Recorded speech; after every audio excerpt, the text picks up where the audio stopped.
¿Qué vamos a hablar en este momento? Vamos a hablar acerca de la doctrina del crecimiento espiritual. Voy a darles tiempo para que ustedes lo busquen en su material, para que puedan ir escribiendo, porque ahí aparece unos espacios en blanco para que usted pueda ir llenando conforme a las palabras que usted observe en pantalla. Entonces voy a darle un tiempo para que encuentre la doctrina del crecimiento espiritual o santificación progresiva. Para comenzar, quisiera hacerles una pregunta. ¿Cuántos creen que los bebés son hermosos? ¿Ah? ¿Sí? ¿Seguro? ¿Qué me dice de esto? ¿Ah? ¿Creen que los bebés son lindos? Sí, mire, los bebés son lindos, no lo vamos a negar, pero realmente somos hermosos cuando nacemos. ¿Ah? Nacemos con manchas, nacemos con un poquito de sangre por aquí, sangre por allá, ¿no? Es decir, si somos francos, si somos cristianos los que estamos acá, cuando nacemos no somos tan bonitos ese día. ¿Ok? Pero cuando vamos creciendo, sí nos vemos bonitos. ¿O no son bonitos estos bebés? Es más, tienen que decir que sí porque son los nietos del doctor Vanderbilt. Así que, ¿son bonitos o no son bonitos? Sí, claro que sí. Pero los hermosos en general mientras crecen son bebés. Pero los bebés que se quedan como bebés nunca son lindos. No físicamente. No. Ni tampoco, hermanos y hermanas, espiritualmente. Cuando una persona no crece espiritualmente, no es bonita esa persona. Nosotros en las iglesias no queremos bebés espirituales que nunca crecen. Nosotros necesitamos en las iglesias cristianos que crezcan, cristianos maduros. En esta sesión acerca de la doctrina del crecimiento espiritual, conocida como la santificación, vamos a estar hablando acerca de cómo crece un cristiano. Esto es de suma importancia porque a la hora de dar consejería, si es consejería bíblica, la razón de que sea bíblica, una de esas razones es por el crecimiento espiritual requiere la escritura. Y nosotros no queremos cristianos inmaduros, queremos que el cristiano madure. Por lo tanto, necesitamos conocer cómo crece el cristiano para ayudarlo en sus necesidades y en sus conflictos personales. Así que en esta sesión vamos a hablar acerca de la doctrina del crecimiento espiritual o la santificación. Ahora, ¿qué es la santificación? La santificación es una palabra que significa simplemente apartar. Es apartar algo específicamente para un propósito sagrado o religioso. En Escritura nosotros tenemos numerosos pasajes en donde usted puede verlo en su material, todos estos pasajes están en su material, en donde usted al revisarlos en su casa o cuando usted estudie este tema, usted se va a dar cuenta que la Biblia está llena de muchos pasajes que hablan acerca de la santificación. De hecho, es un término que aparece desde el Antiguo Testamento. Ahora, ¿por qué el tema del crecimiento espiritual o de la santificación es importante? Bueno, hay varias razones. En primer lugar, la santificación es importante porque Jesucristo, nuestro modelo y nuestro Salvador, Él mismo experimentó crecimiento en su propia vida. En Lucas 2:52 se nos dice que Él creció en estatura, en virtud, en conocimiento. Y esto es importante entenderlo. Jesús es Dios encarnado. Amén. Nació como bebé. Al decir que Dios encarnó, tenemos que recordar que Él nació como bebé. Y el decir que Él nació como bebé significa que Él tuvo una vida normal como bebé y como niño. Significa que Él tuvo que haber crecido intelectualmente, creció físicamente, creció emocionalmente. Él tuvo que aprender a hablar, Él tuvo que aprender a leer, Él tuvo que aprender que 2 más 2 es 4, exacto. Él tuvo que aprender eso. Él tuvo que aprender todo eso porque Él encarnó, Dios encarnó en la persona de Jesucristo. Así que en primer lugar, ¿por qué es importante entender la santificación o el crecimiento espiritual? Porque Jesús lo hizo. Jesús tuvo que crecer y Él también experimentó crecimiento, en todo sentido. Es más, la Biblia dice que Él creció en virtud. Virtud es lo contrario a vicios. Vicios son pecados. Es decir, que Él creció también en virtud. En segundo lugar, es importante entender la santificación, porque se nos ordena a nosotros experimentar un crecimiento espiritual de manera personal en la Escritura. En 2 de Pedro 3:18, que está la cita nada más, yo la voy a leer, dice: antes bien, creced en la gracia y el conocimiento de nuestro Señor y Salvador Jesús el Mesías. Cuando Pedro escribió esta segunda carta, lo que usted está leyendo es las últimas palabras de Pedro escritas antes de morir. Por lo tanto, son importantes estas palabras porque es lo último que él dijo, que él escribió para la iglesia. Y a una iglesia perseguida a la cual él envió estas cartas, él mismo les dice, lo más importante, recuerden, ya al final de todo lo que hemos hablado, lo más importante es esto: antes bien, antes de todo, o por tanto, creced en la gracia, número 1, y número 2, en el conocimiento de nuestro Señor y Salvador, Jesucristo. Esto es un mandato. Crecer en la gracia y crecer en el conocimiento de Jesucristo es un mandato de Dios. Así que como es un mandato de Dios, es importante entonces entender la doctrina de la santificación progresiva o la doctrina del crecimiento espiritual de los creyentes, porque es un mandato de Dios para nosotros el que tenemos que crecer. Ahora, ¿por qué más es importante entender la santificación? Número 3, porque el crecimiento espiritual personal es un plan de Dios para nosotros individualmente. Ahora, esto es importante comprenderlo. Dios lo que quiere es que tú crezcas individualmente, personalmente. En Romanos 8:28, como aparece ahí, este Romanos 8, 28 y 29, si usted tiene su Biblia, le invito a que usted lo busque. Es muy conocido, estos versículos, todos los que estamos aquí lo conocemos. Pero lamentablemente el versículo 28 se ocupa mal, o por lo menos es muy común que se interprete mal. Por ejemplo, todos nosotros sabemos el inicio de este versículo, y sabemos que a los que aman a Dios, se da cuenta, todos lo conocemos. Sin embargo, para nosotros poder entender Romanos 8:28, tenemos que entender el siguiente versículo también. Así que voy a leer nada más el 8:28, dice: y sabemos que a los que aman a Dios, todas las cosas ayudan para bien, a los que son llamados conforme a su propósito. Para poder entender el 28, tenemos que hacernos una pregunta. ¿A qué propósito se refiere el apóstol Pablo? Porque dice que todas las cosas ayudan a bien, pero a los que son llamados conforme al propósito. La pregunta es, ¿cuál es el propósito del llamamiento que está hablando el versículo 28?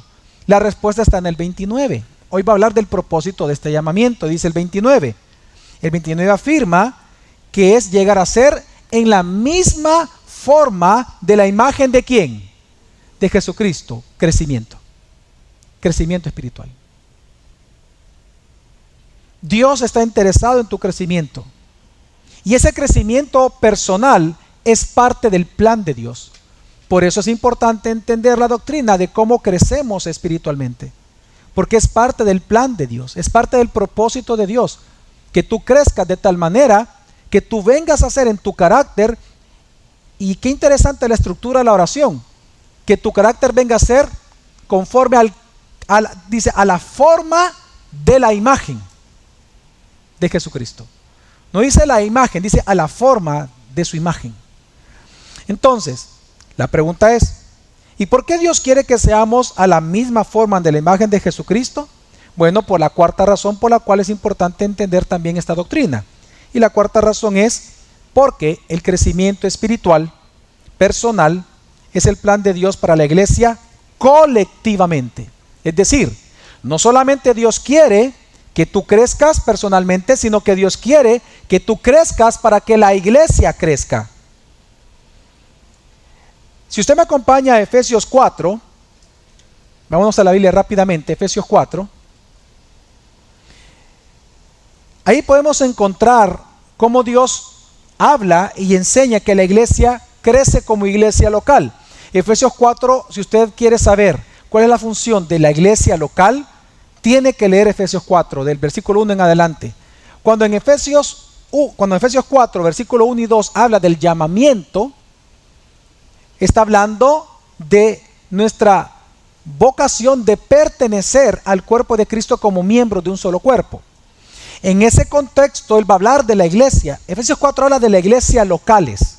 Entonces, en el versículo 11 dice lo siguiente, 11 al 13. Yo lo leo, dice: y él dio a algunos el ser apóstoles, a otros profetas, a otros evangelistas, a otros pastores y maestros, a fin de capacitar a los santos para la obra del ministerio, para la edificación del cuerpo de Cristo, hasta que todos lleguemos a la unidad de la fe y del conocimiento pleno del Hijo de Dios, a la condición de un hombre maduro, a la medida de la estatura de la plenitud de Cristo.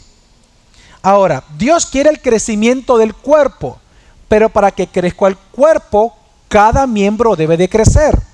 ¿Usted se imagina que nuestro brazo izquierdo no creciera al tamaño del brazo derecho? Para que crezca un cuerpo, cada miembro debe de crecer proporcionalmente a su función. Entonces, lo que Dios está diciendo hasta este momento acá es que para que el cuerpo crezca, los miembros deben de crecer también individualmente, con fin de que todo el cuerpo colectivamente crezca. Ahora, ¿para qué Dios quiere esto? Versículo 14 al 16. Para que ya no seamos niños, sacudidos por las olas y llevados de aquí para allá por todo viento de doctrina, por la astucia de hombres, por las artimañas engañosas del error, sino que hablando la verdad en amor, crezcamos en todos los aspectos en aquel que es la cabeza, es decir, Cristo, de quien todo el cuerpo, estando bien ajustado y unido por la cohesión de las coyunturas que proveen, es decir, los miembros de la iglesia, conforme al funcionamiento adecuado de cada miembro de la iglesia, produce el crecimiento del cuerpo para su propia edificación en amor. Es decir, el crecimiento espiritual, personal o individual, sirve al plan de Dios para el crecimiento espiritual de todo el cuerpo de Jesucristo. Así que esta es la cuarta razón por la cual la doctrina de la santificación progresiva es importante. Pero hay una quinta razón por la cual nosotros debemos de estudiar esta doctrina. Y la quinta razón, como aparece en pantalla, es debido a las consecuencias que surgen cuando alguien no crece. ¿Qué sucede en la vida de una persona cuando esta persona no crece espiritualmente, no madura como cristiano, como creyente? Bueno, el Nuevo Testamento muestra algunas de las consecuencias que sobrevienen a alguien cuando no crece espiritualmente. Número 1, no podrán servir con eficacia. Eso lo vemos en Efesios 4:12, lo leímos. Y Efesios 4:12 dice que el problema de no crecer es que no se está capacitado para la obra del ministerio. Si alguien no quiere crecer espiritualmente, no busca crecer espiritualmente, esa persona se descalifica a sí mismo para servir en el liderazgo de una iglesia local. No puede servir a Dios. Y no es que no quiera, no puede, no tiene la capacidad, dice Efesios 4:12, lo leímos. No tiene la capacidad. Entonces, la primera razón es debido a las consecuencias de no poder crecer. Una de ellas es no poder servir con eficacia. Otra consecuencia es que usted será sacudido, dice Efesios 4:14, por vientos de doctrina, por aquí y por allá, por todo viento de doctrina. Esto, el ser llevado de un viento de doctrina a otro, no solamente a usted le va a causar problemas personales, sino que también lo va a llevar a desviarse del camino. El desviarse del camino tiene que ver muchas veces con los vientos de doctrina que se creen. Por lo tanto, una segunda consecuencia de no crecer es ser sacudido todo el tiempo por cualquier viento de doctrina, cualquier moda que aparezca. las personas van detrás de esto, sufren, cometen sus pecados y errores y por lo tanto se desvían del camino posteriormente. En tercer lugar, una tercera consecuencia, como aparece en pantalla, es que no podrá satisfacer las necesidades de los demás. Es decir, que lamentablemente usted no va a poder servir para edificar a otros miembros del mismo cuerpo local de Cristo. Tenemos también una cuarta razón, como lo vemos en pantalla también, usted lo tiene en su material, y es que no podrá sacar lo mejor de las oportunidades, pero por carecer de sabiduría. Esto lo dice ya Efesios 5:16, que usted en su casa lo puede leer. Afirma de que no se pueden sacar las mejores oportunidades de la vida por carecer de sabiduría, como dice Efesios 5:16. Y en quinto lugar, una quinta consecuencia cuando alguien no crece es que no estará calificado para el liderazgo espiritual. Y esto es claramente en 1 Timoteo 3 y Tito 1, hablando incluso de ancianos. Nadie que sea inmaduro puede ser ni siquiera tomado en cuenta para ser un anciano o un diácono de una iglesia. Ahora bien, también, ¿por qué otras razones más es importante entender la doctrina de la santificación? Hay una sexta razón, y es por la popularidad de las falsas ideas sobre el crecimiento espiritual. Más adelante en esta misma charla veremos cuáles son los modelos falsos de santificación que han afectado a la iglesia. Así que vamos a dejarlo, vamos a explicar mejor este punto cuando lleguemos al otro. Y también en séptimo lugar, una séptima razón por la cual debemos de estudiar y entender la doctrina del crecimiento espiritual es porque nos da esperanza de que el crecimiento realmente es posible. Y esto lo veremos también más adelante en esta misma charla cuando hablemos de cuáles son las etapas que la santificación tiene, que es el siguiente punto al cual me voy a referir. ¿Cuáles son entonces las etapas cronológicas de la santificación? En primer lugar, dentro de todo el proceso de santificación, cronológicamente lo que sucede es lo siguiente. La primera etapa es la justificación. Como dijo Tarkus bien en la charla anterior, no le tenga miedo a este concepto, ni le tenga miedo a la palabra. Lo importante es entenderla. La justificación, hermanos y hermanas, es la acción de Dios de declarar justo, legalmente justo a una persona. Es decir, es declarado legalmente ya no culpable de pecado. Esto sucede cuando Dios te salvó a ti, es porque Él derramó su sangre y pagó la condena que tú y yo merecíamos eternamente. Él paga la condena muriendo en lugar de nosotros. Todos los que creen por medio de la fe en Jesucristo, en esa obra expiatoria, entonces Dios los declara legalmente justos. Ahora, quiero aclarar algo. Cuando decimos legalmente, es importante, porque no podemos decir que Dios lo declaró a usted inocente. ¿Acaso nosotros somos inocentes de nuestros pecados pasados? No, somos culpables. Lo que sucedió es que alguien pagó la pena por esa culpa. No es que nosotros no fuimos culpables. Cuando aceptamos entonces por fe a Jesucristo, lo que sucede es entonces que como Él pagó esa culpa, Dios nos declara ya no culpables de esos pecados. Precisamente porque alguien pagó toda la condenación que merecíamos. Entonces, a esto, a la justificación, en ciertos círculos se le llama santificación posicional. ¿Cómo se le llama? Santificación posicional, o salvación, o también la palabra redención. A esto se refiere, a la justificación o santificación posicional. Significa que Dios perdonó todos tus pecados, pasados, presentes y futuros, sobre el valor de la sangre que Jesús derramó en la cruz, como pago por tus pecados. Una aclaración cuando alguien escucha que los pecados futuros fueron perdonados. No es que Dios ya perdonó posicionalmente o en el momento los pecados que tú no has cometido, no. Sino que el perdón ahora está disponible para ti.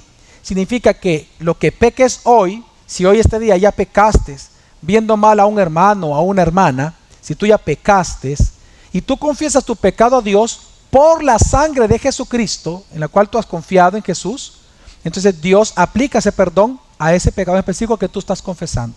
¿Lo deben entender, hermanos? Entonces, a todo esto se le llama santificación posicional. Ahora, todo esto una vez más porque es posible, porque se pagó la pena por tus pecados. Ahora tú eres libre de tú pagar la pena de esos pecados. Entonces, así la justificación, hermanos, no es inocencia, sino que es perdón de la culpa de pecado, porque la deuda ya ha sido cancelada. Alguien cumplió la pena al haber sido encontrado culpable. Y estamos hablando obviamente de Jesucristo.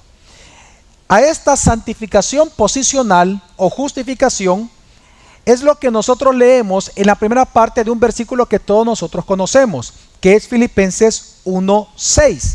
Filipenses 1:6 dice: estando convencido precisamente de esto, que el que comenzó en vosotros la buena obra. Ok, ¿quién comenzó la buena obra en nosotros? Cristo. Eso se llama justificación. Ahí está hablando de la justificación. Dios ya comenzó la obra en ti. A través de la fe en Jesucristo, Dios perdona tus pecados. Ya comenzó la obra. Ok, santificación posicional. Segunda etapa cronológica de la santificación es llamada la santificación, o más comúnmente conocida como santificación progresiva. Es diferente a la anterior, justificación. Hoy pasamos a la santificación. Solo la palabra santificación ya es conocida más como santificación progresiva. ¿Cuál es la diferencia entre la santificación posicional y la santificación progresiva? Bueno, la diferencia es que a partir que la buena obra que Dios ya comenzó en ti, ahora esa obra debe de ser perfeccionada y debe de ser madurada. Por lo tanto, el redimido ahora puede crecer espiritualmente como persona. Ya puede ahora buscar ser a la forma de la imagen de Jesucristo. Esto es lo que vemos nosotros en la segunda parte del versículo de Filipenses 1:6, que dice, una vez más, estando convencido precisamente de esto, que el que comenzó en vosotros la buena obra, luego que dice, la perfeccionará. ¿Ve usted? Primero es santificación posicional o justificación, y luego viene santificación progresiva. La va a perfeccionar esa obra que ya comenzó. Vemos una santificación progresiva. Es decir, si en la justificación Dios te declara legalmente no culpable de pecado, es decir, te libra de la condenación por la culpa del pecado, en esta santificación progresiva, lo que Dios te libra, como ves en pantalla, es del poder del pecado. Te va librando del poder del pecado. En la primera, Dios te libra de la condenación por la culpa de pecado. En la santificación progresiva, Dios te libera del poder del pecado. Te va liberando. Entonces, en la justificación o santificación posicional, lo que vimos anteriormente, Dios te libra de la pena del pecado, porque alguien la pagó. Aquí es del poder del pecado. Por eso, hermanos y hermanas, todos los que estamos aquí, todos, el 100%, por eso vemos que en nuestra propia vida, el pecado, por ejemplo, que tú cometiste o que tú cometías fuertemente hace 5 años, probablemente hoy ya no lo practicas. ¿Y eso por qué es? Por la obra santificadora del Espíritu Santo.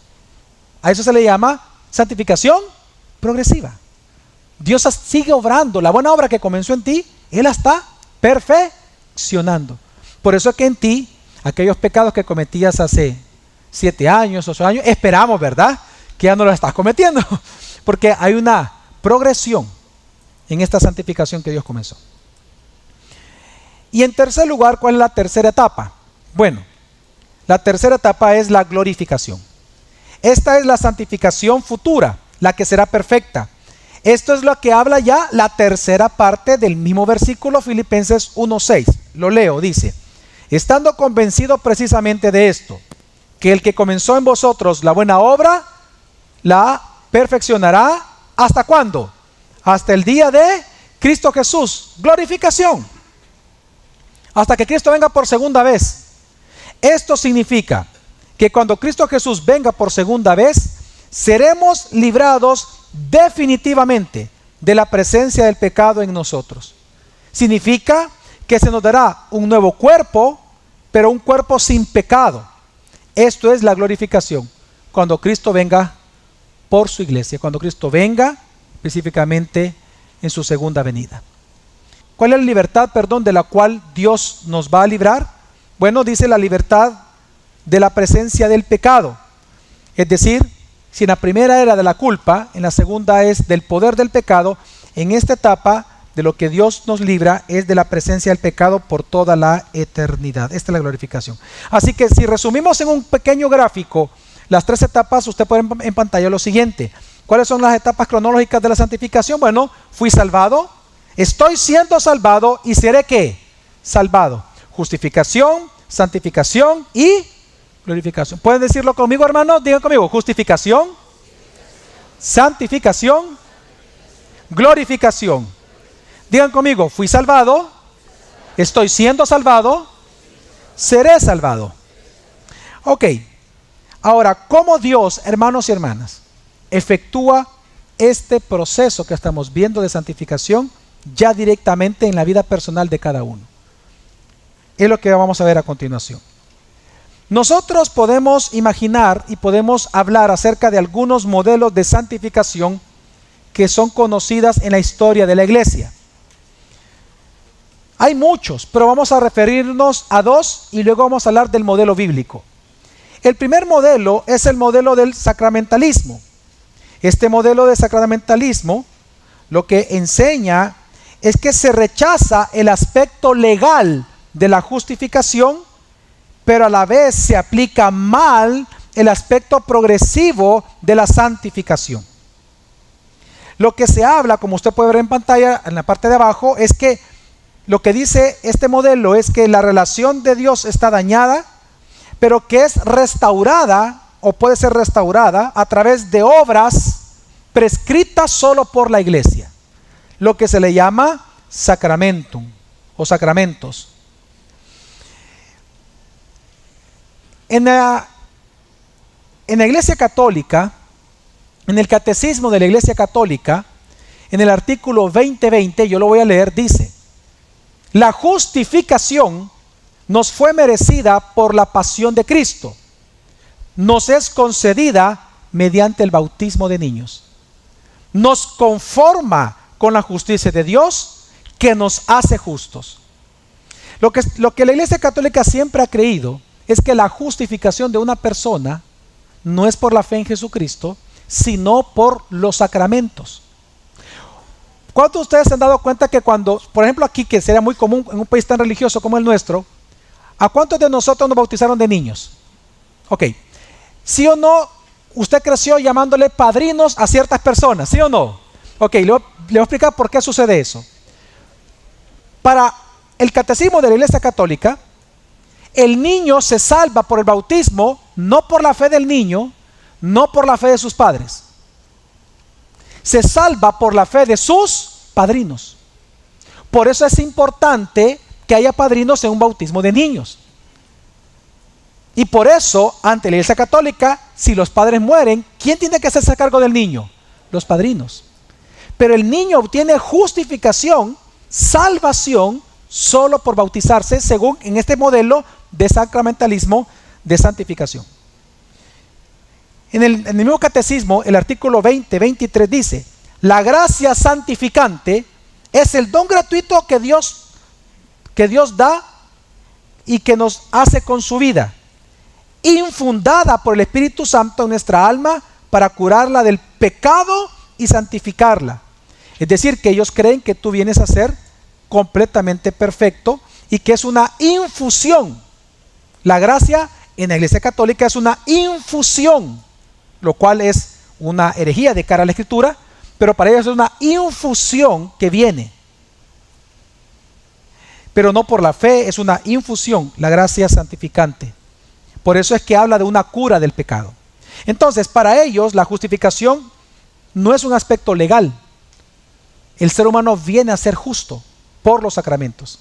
La persona viene a ser inocente, cuando en la vida diaria vemos que no somos inocentes. Para ellos, la persona que practica los sacramentos todos los días no tiene pecado en su propio cuerpo. Ahora, ¿cómo ellos dicen que se adquiere esto? El catecismo siempre, artículo 977 dice: el bautismo es el primero y principal sacramento del perdón de los pecados, porque nos une a Cristo muerto por nuestros pecados y resucitado para nuestra justificación, a fin de que vivamos también una nueva vida. Para ellos es el bautismo de niños. Ahora, al decir que el bautismo es el primero, es porque hay otros ¿qué? Sacramentos.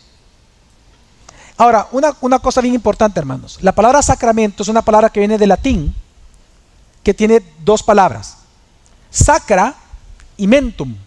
La palabra sacra significa sagrado, mentum significa medio. Los sacramentos son medios para que tú te vuelvas santo automáticamente si los practicas.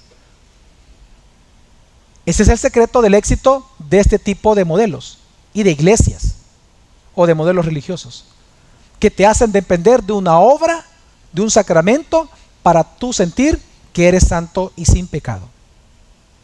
Así que por eso ellos hablan de practicar y perseverar hasta obtener el gozo del cielo como eterna recompensa de los que practican estos sacramentos, lo dice el artículo 1821 del mismo catecismo. Así que la esperanza de salvación para ellos, el gran problema es esto: bajo este modelo de sacramento, si usted le pregunta a un católico que si él muriera hoy, él iría al cielo, él le diría, no sé. Porque como él probablemente no ha practicado un sacramento en ese día, él no se sabe salvado. Entonces el problema es que la esperanza de salvación en este modelo es solo eso, una esperanza. Nunca hay una seguridad. Por lo tanto, ellos deben de vivir, como está en el gráfico, como subiendo una escalera, paso por paso todo el tiempo, confiando que al final de sus días, si Dios está de buena onda, entonces Dios lo va a considerar como suficiente, las buenas obras que él hizo, como más pesadas que todas las obras malas que él hizo. Pero si Dios está de mala onda, no va a entrar al cielo. Ahora, por eso es que ellos, en este mismo modelo, crearon el sacramento de la penitencia. En otras religiones es el autoflagelo, etcétera, etcétera. Voy a leer nada más el artículo 1446 que dice: Cristo influyó el sacramento de la penitencia en favor de todos los miembros pecadores de su iglesia, ante todo para los que después del bautismo hayan caído en el pecado grave y así hayan perdido la gracia bautismal y lesionando la comunión eclesial. El sacramento de la penitencia ofrece a estos una nueva posibilidad de convertirse y de recuperar la gracia de la justificación. Los padres de la iglesia presentan este sacramento como la segunda tabla de salvación después del naufragio, que es la pérdida de la gracia. Por eso que ustedes ven que los que practican este modelo todo el tiempo buscan confesarse con un hombre, porque para ellos el sacramento de la penitencia los reconvierte otra vez a Cristo y les vuelven a dar la justificación, porque para ellos no es un aspecto legal. Bueno, siguiente modelo, el modelo del perfeccionismo. Este modelo habla de que el aspecto legal de la santificación o la justificación es aceptado por ellos. Ellos sí creen que el ser humano es justificado por la fe en Jesucristo. Pero el aspecto progresivo de la santificación es mal aplicado. ¿Por qué? En este modelo, la relación está rota con Dios, o la relación rota con Dios es restaurada por la primera obra de gracia. ¿Ok? Que es lo que vemos nosotros en el gráfico, una línea hacia arriba. Pero la perfección puede suceder instantáneamente y completamente a través del segundo trabajo de gracia, al cual ellos le llaman la entera santificación, perfección cristiana o segunda obra de gracia. Luego de eso, de este evento que sucede de la noche a la mañana, ahora usted puede vivir sin pecado y solo buscando perfeccionarse mediante su carácter en esta entera santificación. Este modelo nació de Juan Wesley y ha venido siendo popularizado por diferentes personas. En este modelo de la iglesia existe especialmente para que se mantenga la doctrina y experiencia de la entera santificación como segunda obra de gracia. Hermanos, no está más decir que es obvio que este modelo no es bíblico. No existe en la escritura tal cosa como la segunda obra de gracia, que te vuelve enteramente santo sin que nunca jamás vuelvas a pecar en el mundo. No existe eso, tal cosa en la Escritura. Santiago 2:10 dice, pero porque cualquiera que guarda toda la ley, pero tropieza en un punto, se ha hecho culpable de todos. Ahora, ¿cuál es el modelo bíblico? Veamos en la pantalla, el modelo bíblico es, se acepta el aspecto legal de la justificación, pero también el aspecto progresivo de la santificación es aplicado apropiadamente. La relación rota con Dios por el pecado es restaurada por gracia a través de la fe en Jesucristo, y el crecimiento espiritual ocurre progresivamente a lo largo de la vida. Ahora bien, ¿cómo es este proceso? ¿Cómo Dios lo lleva a cabo? ¿Quiénes son los que participan? ¿Qué elementos están presentes? Vamos a verlo de manera inmediata. ¿Cuáles son las características básicas del proceso entonces de crecimiento espiritual? Hermanos, son 5. Son 5 características básicas del proceso de crecimiento espiritual. Número 1, la primera característica, digan conmigo, Dios está involucrado. La primera característica de este proceso es que Dios triuno está involucrado. Por ejemplo, Juan 15:2 afirma que el Padre poda la rama que tiene fruto. El Hijo limpia a su novia en Efesios 5, por ejemplo. Y luego en otros pasajes como Juan 16, Gálatas 5, se nos enseña que el Espíritu Santo le enseña el carácter de Jesucristo al creyente, desarrolla una semejanza a Cristo en nosotros, y el Espíritu Santo nos transforma de un nivel de madurez a otro. Cuando uno lee la Escritura, uno se da cuenta de que el Dios triuno, la Trinidad, está involucrado en el proceso de crecimiento. Por lo tanto, la primera característica del proceso de crecimiento es que Dios está involucrado. Segundo,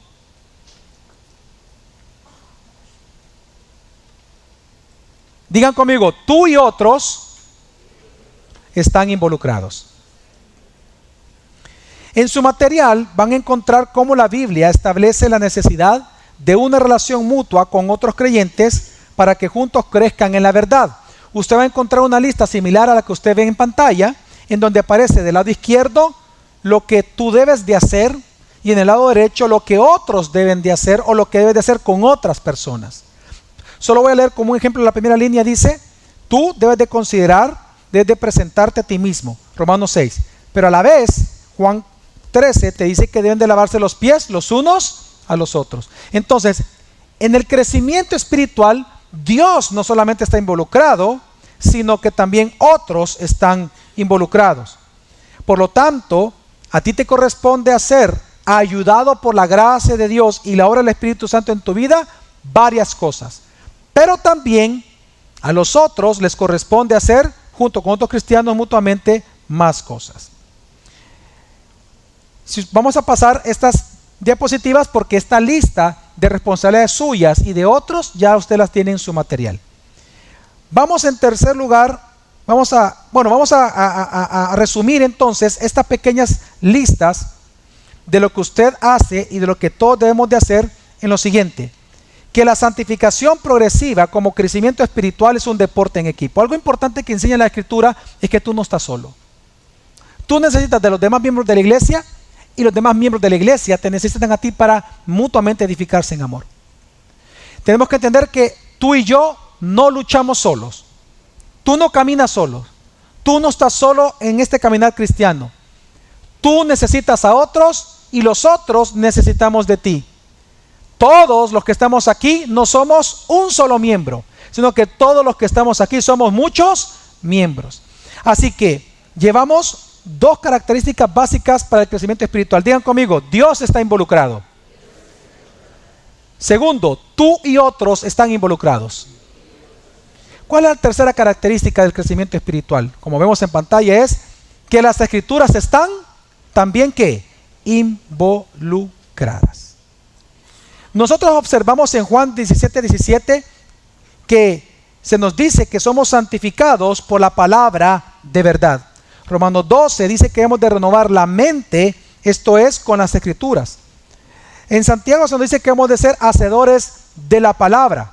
Así que en muchos textos bíblicos vamos a encontrar que Dios no solamente está involucrado, no solamente tú y otros, sino que también las Escrituras. escrituras están involucradas. ¿Cuál es la primera característica, hermanos? Dijimos, ¿cuál es la primera? La segunda. La tercera. Están involucradas. ¿Cuál es la cuarta? Es que es un proceso, no un hecho. La santificación progresiva o el crecimiento espiritual no es un evento, no sucede de la noche a la mañana, es un proceso que requiere, por lo tanto, tiempo y requiere perseverancia. Pablo, por ejemplo, en Filipenses habla que él mismo no había llegado espiritualmente a la meta y que por eso seguía y proseguía a la misma, porque no es un evento, es un proceso. En Gálatas 6 también Pablo dice, él demuestra que los que aún caminan o andan en el Espíritu es porque todavía no han llegado. Así que la santificación progresiva, hermanos, no es un evento, es un proceso. Y la número 5, quinta característica, bueno, que es un trabajo simplemente duro, es un trabajo durísimo. ¿En qué sentido? Que requiere paciencia, crecer requiere paciencia, perseverancia, integridad, compromiso. De hecho, en la Biblia hay varios eufemismos y metáforas para describir esta característica del crecimiento espiritual. Por ejemplo, en 1 Corintios 9 se nos dice, se le compara el crecimiento espiritual como a una carrera de atletismo y a un boxeo. En Efesios 6 se le compara como ser fuerte con un hombre muy fuerte que lucha. En 2 Timoteo se le compara a una batalla y a una carrera. Todo esto lo que está diciendo es que el crecimiento espiritual requiere trabajo. Es un trabajo duro que realizar. Ahora bien, hay una pregunta importante entonces que debemos de responder para ir concluyendo. ¿Cómo en la Biblia se le llama al opuesto de la santificación progresiva? Lo que no es santificación progresiva. Bueno, cuando una persona no crece, en lugar de crecimiento hay un retroceso. Hay un retroceso. Y esto es por causa del pecado. Como lo puede ver en pantalla, usted lo puede escribir ahí en su material. Lo opuesto a la santificación progresiva es retroceso. La Biblia testifica, hermanos, que el pecado es corruptible. Es como una espiral degradante. Nadie mejora con el pecado, sino que cada vez empeora. Por esto, este retroceso en la Biblia aparece, como lo ven en pantalla, Primera de Reyes aparece como un volverse de Dios. En Apocalipsis se le llama a este retroceso un dejar su primer amor. Luego, como vemos en pantalla, en 2 Corintios se le llama desviarse de la sencillez del Evangelio. En Gálatas 6.1 se le llama ser sorprendido en una falta. En Santiago 5 se le llama extraviarse de la verdad. Todo esto se refiere al opuesto a la santificación progresiva. Es un retroceso por la práctica de pecado. Ahora surge otra pregunta. Si estamos creciendo espiritualmente, hermanos y hermanas, ¿cómo lo sabemos que estamos creciendo? ¿Cómo sabemos que una persona está creciendo espiritualmente? Bueno, la pregunta es, ¿cuál es el resultado de la transformación de nuestro corazón? Lo primero que tenemos que ver es que el resultado es avivamiento. Usted puede saber que una persona está creciendo espiritualmente si hay avivamiento. El Salmo 85:6 dice, no volverás a darnos vida para que tu pueblo se regocije en ti. Avivamiento. ¿No nos volverás a dar vida? Ahora la gran pregunta, ¿qué es el avivamiento? Hermanos, según la imagen en pantalla, ¿qué es el avivamiento? Según la imagen, ¿cómo lo interpretan? ¿Avivamiento es ir a una discoteca? ¿Avivamiento es ir a un bar? ¿Qué es el avivamiento? Digan conmigo, arrepentimiento. Bíblicamente el avivamiento en la Escritura es arrepentimiento.